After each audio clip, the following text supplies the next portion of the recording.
ہے۔ اور آپ کو ایک اور اہم خبر بتا دیں، شہریت قانون کے خلاف جو احتجاج چل رہے ہیں اس سے سپریم کورٹ فکر مند نظر آ رہا ہے۔ شہریت قانون کے خلاف چل رہے احتجاج کو دیکھتے ہوئے سپریم کورٹ فکر مند نظر آ رہا ہے اور سی جے آئی کا رد عمل سامنے آیا ہے۔ سی جے آئی ایس اے بوبڈے کا بیان سامنے آیا ہے۔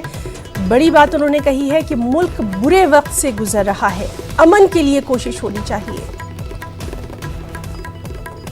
پنیت اور ڈانڈا کے ذریعے سی اے کے لیے عرضیاں داخل کی گئی تھیں جن پر جلد سنوائی کی مانگ کی گئی تھی،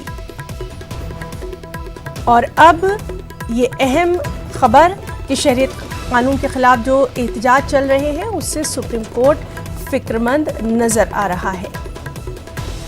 سی جے آئی ایس اے بوبڈے کا بیان سامنے آیا ہے اور کافی اہم بات انہوں نے کہی ہے کہ ملک جو ہے اس وقت برے وقت سے گزر رہا ہے، امن کے لیے کوششیں ہونی چاہیے۔